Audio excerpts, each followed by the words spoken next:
Entonces, de lo que estábamos hablando últimamente era de subsucesiones. De que podíamos definir una nueva sucesión a partir de la sucesión que teníamos, removiendo términos, ¿verdad? Entonces, eso es importante, una subsucesión. Lo que podemos decir es que se obtiene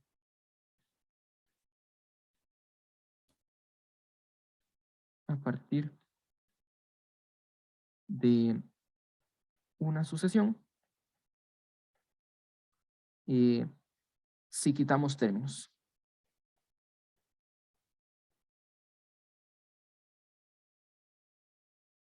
Bueno, hay una salvedad que es que tal vez no quitamos ningún término y es que la misma sucesión en sí es considerada una subsucesión de sí misma.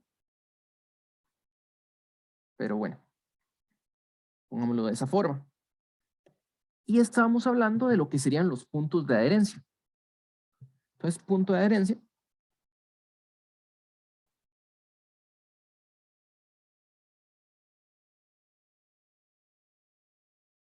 la definición que teníamos es que es el límite de una subsucesión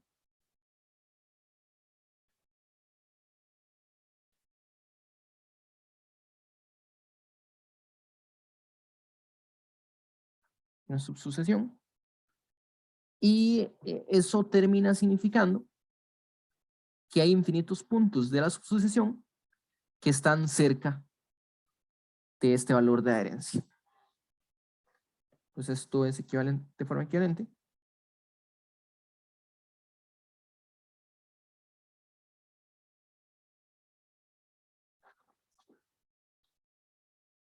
P es punto de adherencia.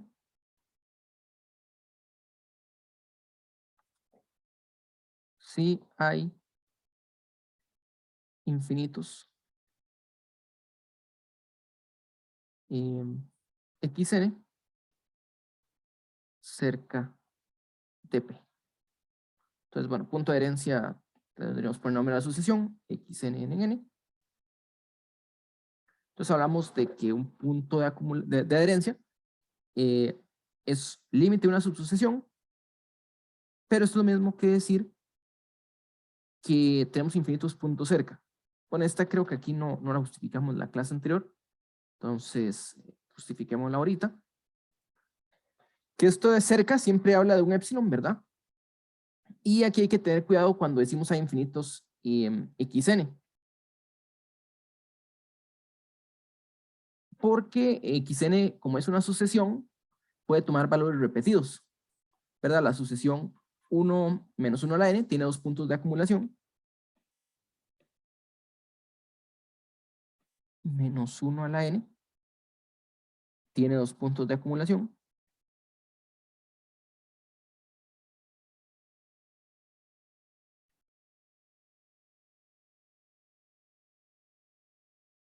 Habíamos dicho que era el 1 y el menos 1. Y entonces uno separa en 1 y uno ve que cerca de 1 el único término de la sucesión que aparece es el 1. Entonces uno dice, no son infinitos, ¿verdad? Solo hay un término. Pero el asunto es que el 1 se debería contar varias veces porque es la sucesión que toma el valor 1 muchas veces, ¿verdad? O sea, no hay más valores que se toman, pero los xn en sí, hay infinitos de estos que están cerca. De hecho, son iguales. Entonces, cuando uno dice los xn, en realidad habla de los índices que están cerca. Entonces, la afirmación ya más formalmente es P es punto de acumulación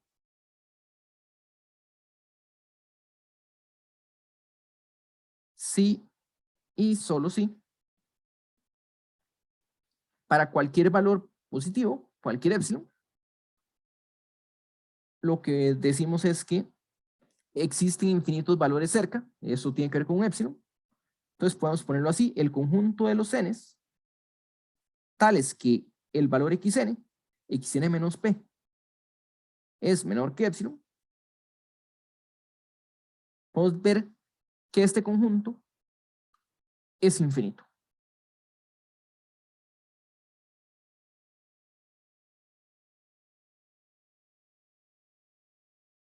Entonces, veamos la prueba de este resultado. Entonces, para entender un poquito mejor lo que son puntos de acumulación. Y geométricamente lo que nos dice es, hacemos el dibujo. Tenemos el punto P, tenemos el intervalo como antes, que va de P más épsilon a P menos épsilon. Y tenemos infinitos puntos en este intervalo. Entonces, como les digo, cuando decimos infinitos puntos, bueno, infinitos xn, en realidad estamos hablando de los índices xn de un número natural. ¿Por qué? Porque a veces es el mismo valor, entonces no queremos que haya esa confusión de que, no, pero lo único que aparece es el 1. Aparece infinitas veces, pero es el 1. Sí, pero los xn que toman el valor 1 son infinitos. Si tenemos un punto de acumulación es porque para todo n, para todo epsilon, este conjunto es infinito, ¿verdad? Y la definición que nos dan al inicio es que un punto de adherencia es el límite de una subsucesión. Entonces, veamos que estos son equivalentes. Si existe xn, nk, kn, subsucesión de los xn, que converge a P,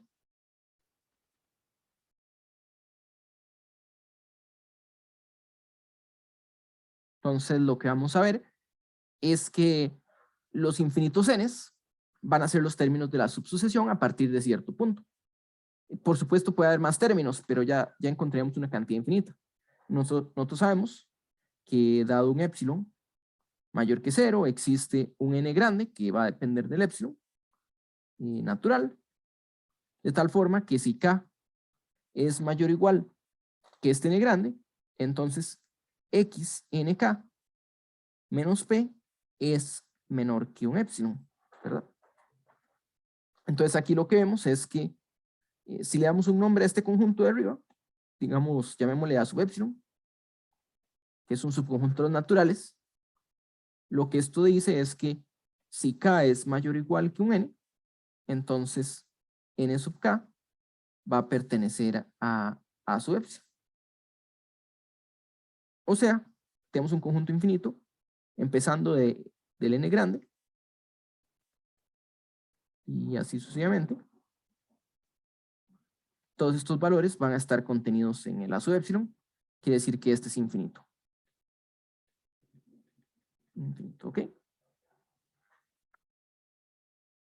El siguiente lado es tal vez un poco, involucra un poquito más cosas, de cosas, que es encontrar una subsucesión a partir de la definición a partir de esta afirmación de que A sub épsilon es infinito. Suponga el A sub épsilon, que por definición es el conjunto de los naturales, tales que xn menos p es menor que epsilon, es infinito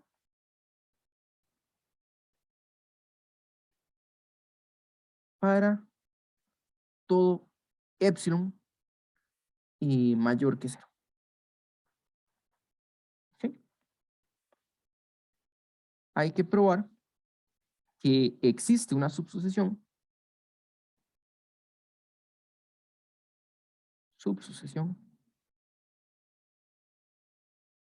de los xn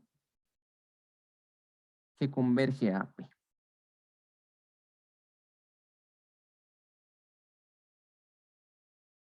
Pensemos un momento cómo podemos construir esta subsucesión. Podemos pensar epsilon como una variable, o sea, deme un epsilon cualquiera, eso sí, oscilando del intervalo 0 hasta más infinito. Como siempre, entre más pequeño sea el epsilon, más fuerte es el resultado. Entonces, usualmente nos interesa epsilon pequeño, podemos pensar epsilon siendo un número pequeño, pero al mismo tiempo hay infinitos valores de epsilon.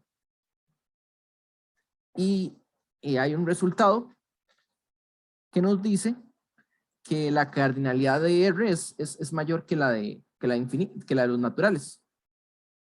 Voy a ponerlo aquí, no es tan relevante ahorita, pero un intervalo tiene más elementos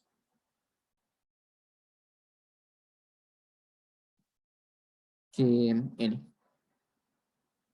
Entonces uno estudiaba lo que eran conjuntos infinitos, y entre los infinitos pues hay unos más grandes que otros. Estaba el resultado de equipotencia o de tener una inyección de un conjunto en otro, y los números reales son más grandes que n, pero no son números reales, sino que un intervalo siempre es más grande que n. Y aquí estamos hablando de una subsucesión, nos está hablando de un nk, ¿verdad? De alguna forma queremos usar que para todo epsilon ocurre algo, y con este epsilon deberíamos construir un nk. Entonces, ¿cómo se les ocurre que podamos construir una subsucesión a partir de esta afirmación de que para el todo epsilon este conjunto es infinito?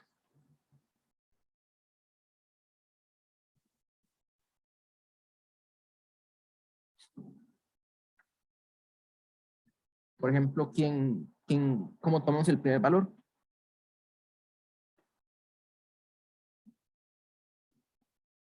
¿Quién es n1, por ejemplo? ¿O cómo lo tomamos?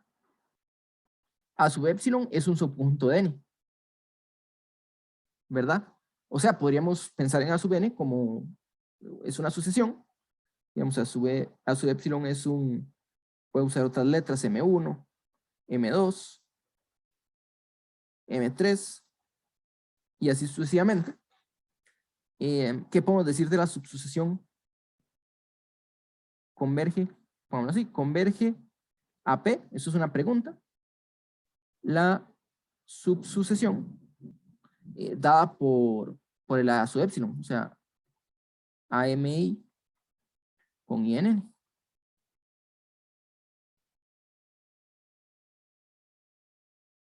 Entonces esta sería la pregunta, que si yo uso este A sub epsilon para decir hay puntos que están a distancia menor que epsilon y construyo la sucesión, ¿será que esta subsucesión va a ser convergente a P? ¿Creen que sí? ¿Creen que no?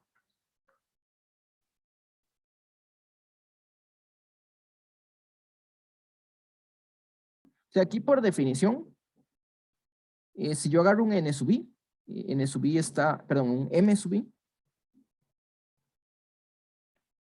m sub i, en donde tomamos el m sub i aquí, ¿verdad? Por definición esto es menor que epsilon, ¿verdad? Pero ¿por qué eso no dice que converja? O sea, si p de x m sub i es menor que epsilon, ¿por qué esto no implica la convergencia? La definición es que aquí está p, aquí está el intervalo de p menos epsilon a p más epsilon, y estoy tomando todos los xn's a xm's aquí. ¿Por qué no es convergente a p? O si será convergente a p, porque tenemos que es menor que epsilon la diferencia, ¿no? Entonces vean lo que estamos haciendo. O sea, yo les estoy diciendo, tome un epsilon mayor que 0 y considere el conjunto de índices que están a distancia menor que epsilon, que el xn, el índice n está a distancia menor que p. O sea, que el xn está a distancia menor que p. Estos índices con esta propiedad son infinitos. Aquí está el a sub epsilon definido arriba. Después de eso, como el conjunto es infinito, es un subconjunto de n, podemos hacer una subsucesión diciendo todos los elementos de la subsucesión van a estar en este intervalo. Y esto se parece un poco a la definición del límite. O sea, en este caso es una subsucesión, pero se parece bastante a la definición del límite. Agarro para todo epsilon mayor que 0, la distancia es menor que epsilon. Sin embargo, esta definición, esta subsucesión no va a converger a P, no necesariamente. Si uno lo ve sin mucho cuidado, pareciera que converge a P. Por lo menos así a simple vista, está muy parecido a lo que sería la convergencia de P. Pero hay una razón por la que no converge a P. a simple vista, la convergencia sí parece, si uno lo ve sin mucho cuidado. La respuesta está en este épsilon.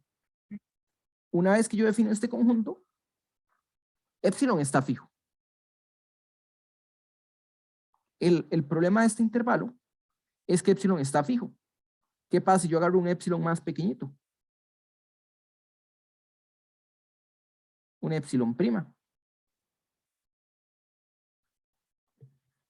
Porque la escogencia que hicimos nos garantiza que hay infinitos valores en el intervalo morado.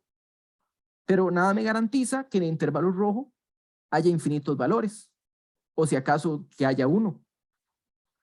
Entonces, de fijo hay que usar el hecho de que este conjunto es infinito. O por lo menos muy grande, de cierta forma. Claro, entre más pequeño el épsilon, es claro que más pequeño se va haciendo el conjunto. Este conjunto depende de un épsilon mayor que 0. Pero aquí el épsilon está fijo. O sea, para poder escoger el conjunto, este es un épsilon dado. Entonces, que si épsilon prima es más pequeño que épsilon, nada garantiza que esta distancia siga siendo pequeña. O sea, puede ser que esta distancia sea más grande que el épsilon prima. Y de fijo siempre existe un épsilon prima que cumple esta propiedad, porque, o sea, aquí agarramos un X cualquiera, y en el dibujo lo puse como épsilon prima más cerca a P que un épsilon prima que sea más pequeño que la distancia de X a P. Entonces, un solo épsilon no es suficiente para construir la subsucesión. O sea, lo que tenemos hasta el momento es esto. A sub épsilon infinito para todo épsilon. ¿Okay?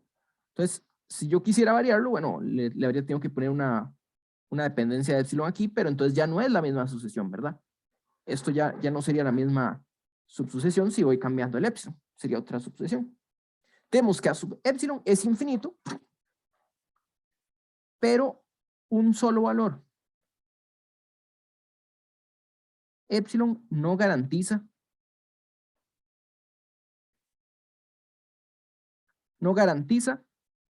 una subsucesión que converja.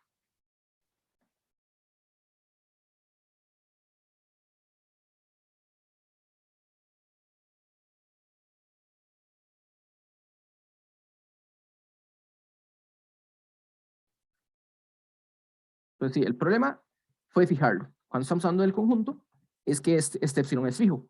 Pero al mismo tiempo, el problema de variarlo es que, ¿cuál sería la subsucesión si el épsilon varía? Quiere decir que esta subsucesión tiene que tomar índices de varios a sub épsilons. O, bueno, cuando el épsilon varía sería una sucesión diferente. Necesitamos infinitos valores de épsilon para los cuales usar el conjunto es infinito y de ahí tomar un solo valor. ¿Verdad? Entonces, lo que dice es, dejo un valor fijo, hay infinitos términos con distancia menor que este valor.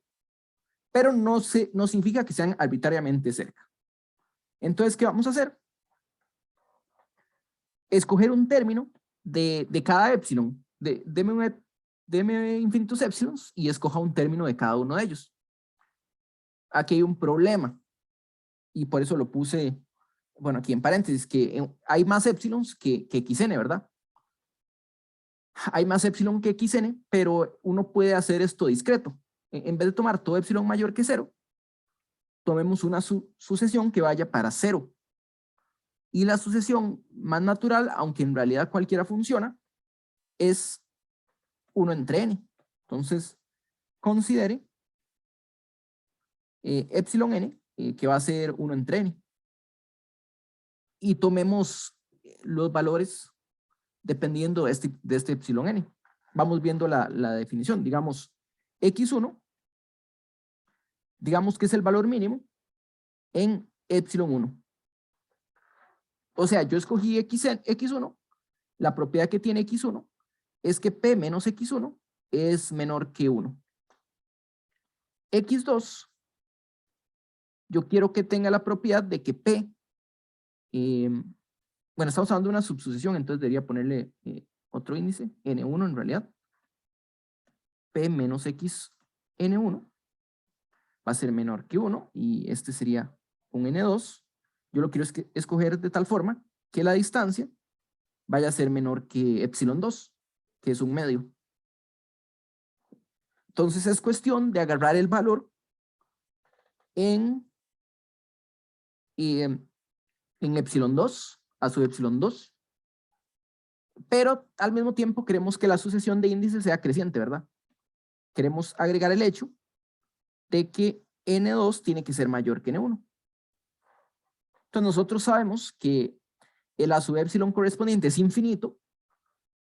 Quitémosle el primer término y busquemos lo que está después, ¿verdad? Entonces, considere, y vamos a escribirlo por aquí abajo, n2, el menor valor de a sub un medio, que es mayor a n1. Y podemos definir recursivamente. Sabemos que los conjuntos son infinitos y si escogemos una cantidad finita, la ventaja de un conjunto infinito de los naturales es que no es acotado, ¿verdad? Sea par infinito. Entonces podemos hacer esto una vez definidos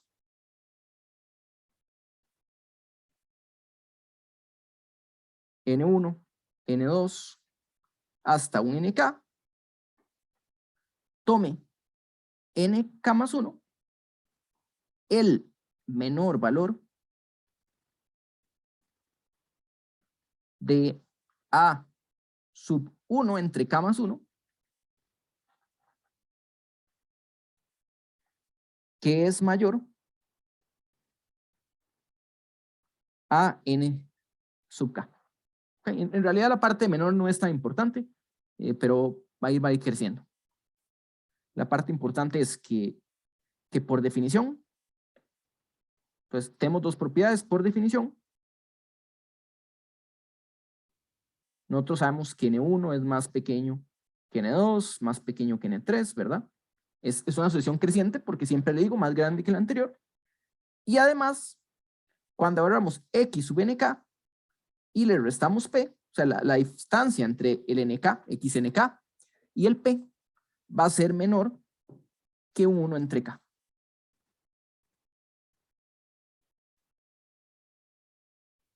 Entonces aquí podemos discretizar el epsilon, este es el que llamamos epsilon K. En realidad lo que les digo es que basta con una sucesión que converja a 0, aunque la más natural es 1 entre n o 1 entre k. Y ahorita podemos verificar de la definición que esta sucesión converge a P. Veamos que límite cuando k va para infinito de xnk es igual a P. Y eso probaría P es punto de adherencia.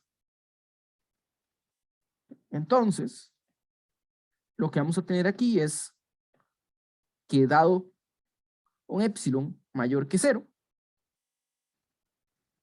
nosotros sabemos que existe uno entre n que es más pequeño que epsilon. Nosotros sabemos que existe un n tal que 1 entre n es más pequeño que epsilon.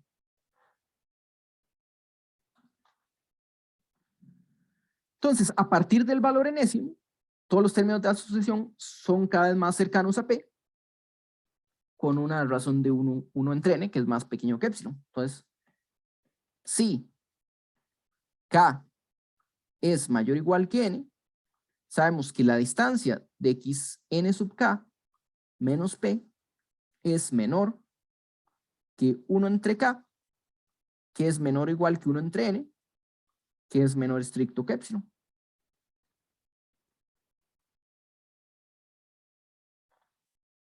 Y esa es la definición de convergencia.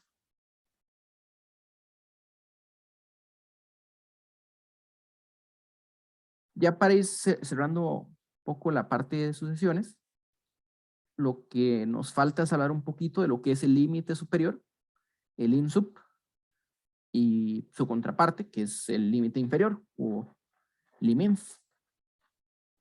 Entonces, la buena noticia es esta, que estos dos, el límite superior y el límite inferior, tienen 3 definiciones equivalentes. Así que alguna de las 3 deberíamos poderlas comprender bastante bien. Son equivalentes. Matemáticamente hay una que es más fácil de enunciar y ver las equivalencias. A mí lo que me interesa ahorita es, bueno, ver las 3 por separado tal vez y justificar un poquito por qué son equivalentes, aunque tal vez no entrar completamente en el detalle para justificarlo. Entonces empecemos con la definición de límite para debilitarlo un poquito. Nosotros sabemos que un límite L lo que va a cumplir es que xn está cerca de L cuando n es grande.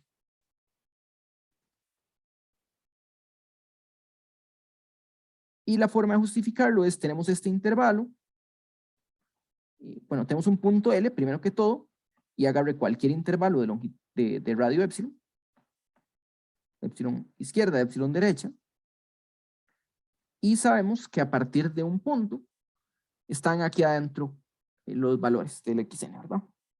Entonces decimos xn menos L es menor que epsilon en valor absoluto. Bueno, hay una equivalencia que usamos muchas veces, que es esto mismo que decir que xn menos L es al mismo tiempo más pequeño que epsilon y más grande que epsilon negativo. O despejando el L, esto mismo que decir que xn es más pequeño que L más epsilon y más grande que a L le resto epsilon. ¿Okay?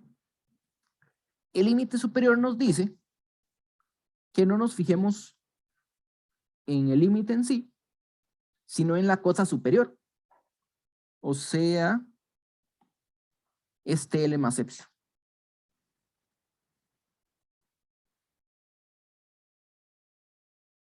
O sea, esta desigualdad de aquí. ¿Qué pasa si nos restringimos a decir, digamos que xn es más pequeño que L más epsilon?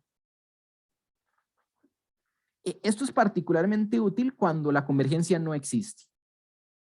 Pensando en que la solución fuera acotada, podríamos decir muchas veces hemos probado que la solución era acotada, ¿verdad? Cuando era Cauchy era acotada, cuando había un límite era acotada, y lo que hacíamos era decir, bueno, cuando n es grande, está esta cota. Pero la cota tal vez no sirve cuando n es pequeño, hay valores que podrían ser muy grandes, entonces expandamos la cota. Y en sucesiones, usualmente nos interesa cuando n es grande, ¿verdad? Siempre aparece esta palabra aquí, n grande. La cuantificamos con existe un n, tal que pasar. Entonces, cuando acotamos, muchas veces, bueno, ¿qué importa que x2 sea gigante? Si tal vez después de x10 la cota no es tan grande. Entonces, podemos tomar una especie de límite de las cotas superiores. Entonces, en vez de decir el límite está cerquita de este intervalo, o está cerquita de un punto a un intervalo, digamos, no se aleja mucho, no es más grande que este valor, o por lo menos no por mucho. Entonces, quedémonos con la parte del menor. El límite superior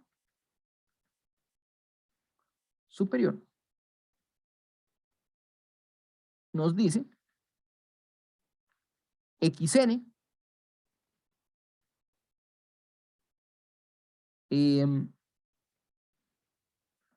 xl, pongámosle aquí, solo puede ser un poco más grande que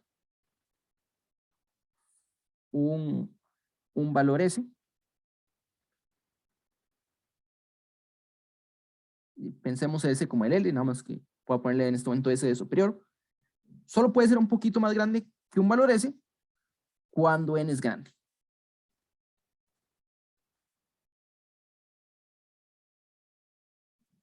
Cuando n es grande. ¿Eso qué quiere decir? Bueno, nosotros aquí cuando tenemos un límite decimos, bueno, está a veces a la izquierda, a veces a la derecha. Vamos a poner un límite superior que xn en esencia está a la izquierda de este límite superior, pero tal vez se pasa por un épsilon. ¿Okay? Entonces, una definición de límite superior es que S es un valor, ahorita voy a corregir eso, pero llamémosle, es un valor tal que existe un n en n, tal que si n es mayor o igual que este n, entonces quedémonos con la parte de arriba. xn es menor que en este caso s, es menor que s más epsilon. Entonces, geométricamente, nos dice, aquí le ponemos un límite superior, y para todo epsilon mayor que 0, yo puedo hacer un intervalo aquí de radio epsilon, de tal forma que la sucesión va a estar a la izquierda de este epsilon, cuando n es grande. ¿Sí? Podría hacerse arbitrariamente pequeña, y podría hacerse muy a la izquierda, pero a la derecha no va a superar a S, por lo menos a lo sumo en un epsilon, cuando n es grande. ¿Sí? Entonces el límite superior básicamente cumple esta propiedad, pero uno se pone a pensar un momento. Igual que una cota superior, eh, cuando uno tiene una cota superior y agarra algo más grande, tiene nuevamente una cota superior. ¿Okay? Y el IMSUP, aunque es una cota superior, se acerca más a lo que es el supremo, de que es la mejor cota superior. Entonces, en vez de decir que es un valor que cumple esta propiedad, lo que decimos es que es el valor más pequeño. El valor más pequeño.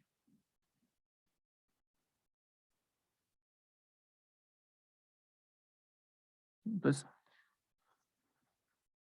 lo que estaríamos haciendo es definiendo el IMSUP como aquí puse el más pequeño, quiere decir que es un mínimo, no un ínfimo, sino un mínimo. Se puede ver que el mínimo existe. Ahorita no, bueno, ahora vamos a ver otra definición. Y podemos definir análogamente lo que sería el IMSUP. No, perdón, el IMINF. Entonces podemos definir límite inferior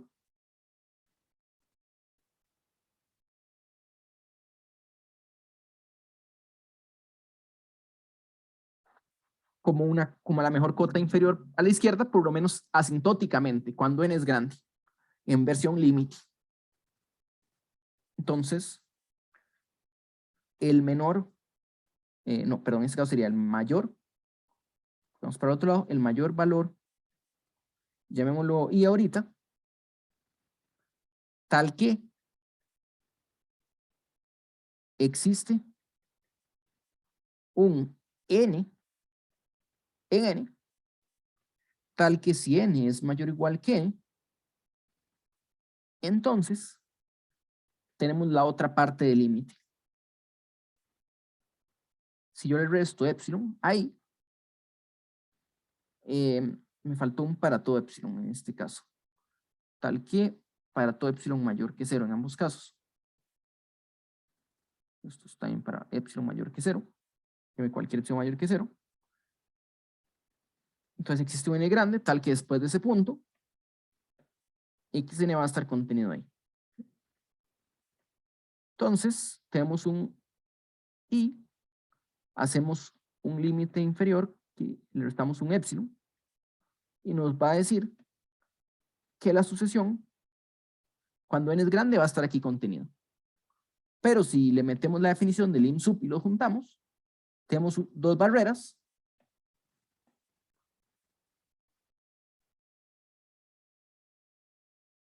Y vamos a decir, bueno, nuestra sucesión, por lo menos cuando n es grande, va a estar contenida entre estos dos valores.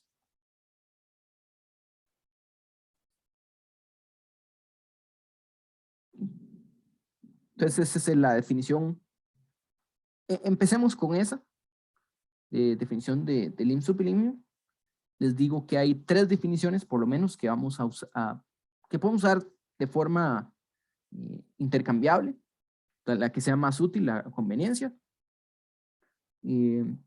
Básicamente estamos agarrando el límite que había antes y lo estamos estirando. Ya no, el límite no es un punto, termina siendo un intervalo.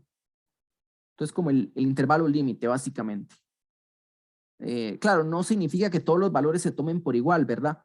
Si nosotros pensamos en la sucesión 1 entre n, bueno, perdón, menos 1 a la n, podemos ver, por ejemplo, que el límite superior de menos 1 a la n va a ser un 1, mientras que el límite inferior de menos 1 a la n va a ser un menos 1. Y no significa que todo el intervalo sea como una convergencia en sí, de que estemos cerca de cualquier punto de intervalo o algo así, solo que el 1 es el punto que limita por arriba como cota superior y el menos 1 limita como cota inferior. En el medio pueden pasar muchas cosas, va a depender de la sucesión y no solo del límite superior o inferior. Entonces la notación que hacemos es la de lim sub, lim inf. A veces se pone, yo a veces lo omito bastante, pero uno puede poner abajo el n va para infinito de una sucesión. Y otra notación que está por ahí, que puede ser más compacta a veces, es poner una barrita arriba. Uno agarra la definición de límite, la forma de límite, y le pone una rayita arriba, que sería el superior. Y bueno, ya que tenemos eso ahí, podremos hablar del límite inferior. La notación igual sería la misma, xn. Cada vez uno le pone el n va para infinito. De hecho, aquí voy a separarlo en un cuadrado para que no haya confusión. Y esto es equivalente. Otra forma de escribirlo es, el lim sub lo escribimos con límite y una rayita arriba. El lim inf, podemos decir el límite y poner la rayita abajo. Entonces, para decir es inferior.